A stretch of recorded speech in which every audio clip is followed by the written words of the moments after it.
શ્રી ગણેશાય નમઃ. નમસ્કાર દર્શક મિત્રો. શુક્રનું રાશિ પરિવર્તન. દૈત્ય ગુરુ શુક્ર તારીખ 4/7/2026 સાંજે 7:15 કર્ક રાશિમાંથી રાશિ પરિવર્તન કરી અને સિંહ રાશિમાં આવશે. સિંહ રાશિમાં કેતુ પણ છે.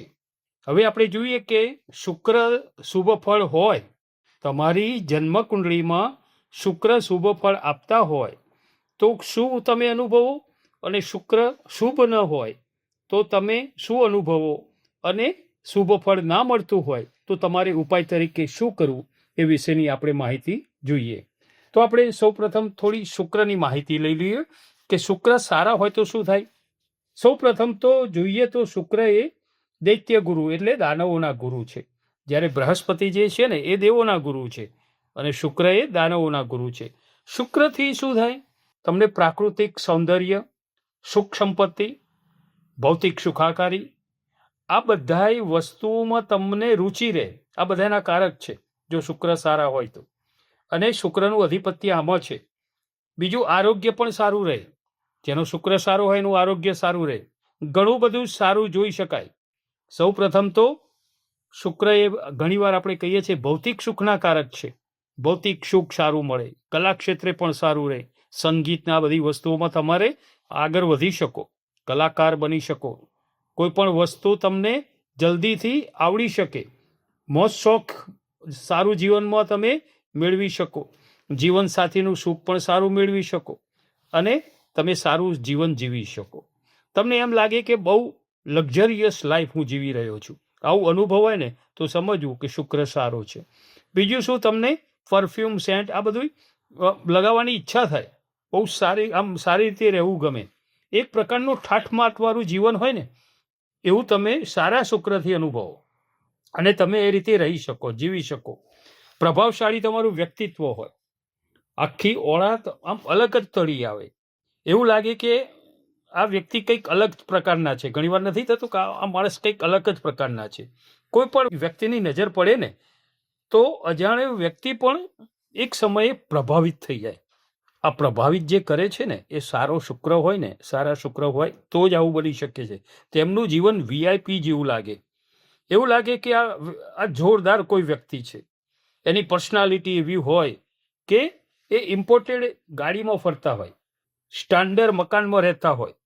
આ શુક્ર સારા હોય ને એનો પ્રભાવ છે, વધારે સારો પ્રભાવ પાડી શકે. બીજું, 7મા સ્થાનેથી જો કલત્ર સ્થાને શુક્ર હોય, તુલા રાશિ કે 7મા સ્થાને, તો પોતાના જીવનસાથીના સુખ સારું મેળવે, જીવનસાથીથી પ્રેમ, પછી ભોગ વિલાસવાળી જિંદગી, ધન સંપત્તિ, આ બધું ઉત્તમ પ્રકારે મેળવી શકે, ઉત્તમ પ્રભાવ એનો પડે, ગમે તેને આકર્ષિત કરી શકે. કોઈની પણ ન પડતી હોય નજર તો પણ પડે તો સમજવું કે આ જાતકની કુંડળીમાં, જન્મ કુંડળીમાં શુક્ર ખૂબ સારા છે.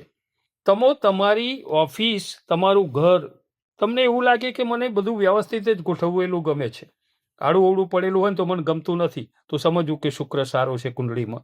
સહેજ પણ અસ્તવ્યસ્ત હોય તો ન ગમે, તો આ શુક્ર સારાની એધાની છે. બીજું, જીવન સાથીનું સુખ ઉત્તમ મળે, તમે એક અલગ પ્રકારનું આકર્ષણ ધરાવો, કંઈક વિશેષ પ્રેમ પ્રાપ્ત કરો. તમને ઊંઘમાં પણ, તમે ઘણા લોકો ઊંઘે ને થોડી વારે જાગી જતા હોય છે, જ્યારે શુક્ર સારો હોય ને એ ગાઢ નિંદ્રા મેળવી શકે. એમને એવું લાગે કે મને ગાઢ નિંદ્રા લેવી બહુ ગમે છે, તો શુક્ર સારો સમજવું. તો તમારે અહીંયા શુક્રનું સારું ફળ છે, શુક્ર શુભ ફળ આપે છે એવું સમજવાનું. હવે આ બધું તો સારું જોયું કે હવે જો શુભ ફળ ના આપતા હોય શુક્ર તમારી કુંડળી, હવે તમારે જોવાનું છે કે આવું તમે અનુભવો છો કે આ હવે કહીએ એ અનુભવો છો, તો એનો રસ્તો શું, તમને શું ફળ આપશે, બધી માહિતી આપણે હવે આગળ જોઈશું. જો શુક્ર જો શુભ ફળ ના આપે તો શું થાય? સારી રીતે રહેવું ન ગમે, જેમ તેમ રહેવું ગમે, ટાપટીપ બિલકુલ ગમે જ નહીં. એ બધું શું કરવાનું ટાપટીપ, એવું મનથી લાગે. પરિવારમાં અશાંતિનું વાતાવરણ રહ્યા કરે, પ્રકૃતિ, સૌંદર્ય આ બધું જોવું ના ગમે. બીજું, શુક્ર અશુભ હોય તો સંયમ ન રહે, ચારિત્ર ઉપર પણ ઘણીવાર અસર થાય, ભૌતિક સુખ ઓછું મળે, બહુ મહેનત કરો ને તો પણ સુખ સગવડવાળા સાધનો વસાવી ના શકો. આ બધું થાય તો સમજવું કે શુક્ર શુભ ફળ આપતા નથી. શુક્રની અધિપત્યવાળી 2 રાશિ છે કે વૃષભ રાશિ અને તુલા રાશિ. વૃષભ રાશિના સ્વામી શુક્ર અને તુલા રાશિના સ્વામી શુક્ર. શુક્રની ઉચ્ચની રાશિ મીન છે.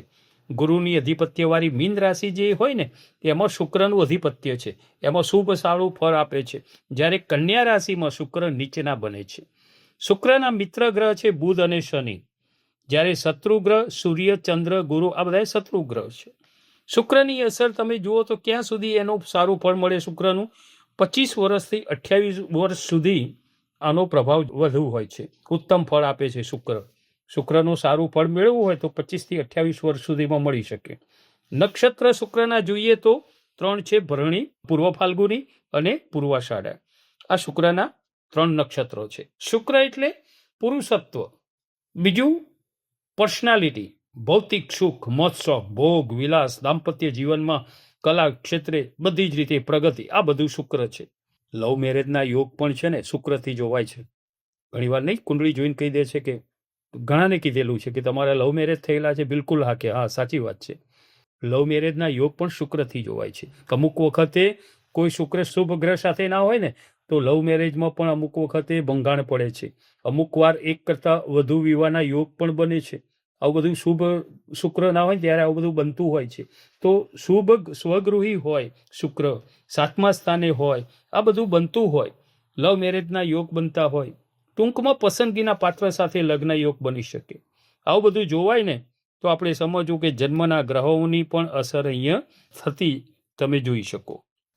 તમારી કન્યા રાશિથી 12મા સ્થાને થતું આ શુક્રનું ગોચર તમારી આવક વધારી શકે, સાથે સાથે તમારી આવકમાંથી આવેલા પૈસા તમે ખર્ચી પણ શકો. કમાયેલા પૈસા તમે ધૂમથી ખર્ચી શકો. તમારા માટે તમે કમાઓ અને તમારા માટે તમે ખર્ચી શકો, તે પણ તમારા પોતાને માટે. વ્યય સ્થાનમાં શુક્ર ભૌતિક સુખાકારી અંગે ખર્ચા કરાવે. પસંદગીના સ્થળે તમે ટ્રાવેલિંગ કરી શકો, તમે યાત્રા પ્રવાસ થઈ શકે.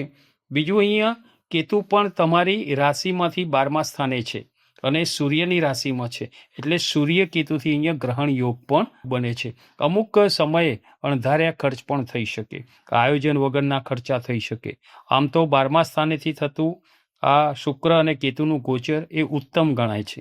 કોઈપણની કુંડળીમાં 12મા સ્થાને કેતુ હોય અથવા તો 12મા સ્થાને શુક્ર હોય તો એ ઘણું સારું કહેવાય છે.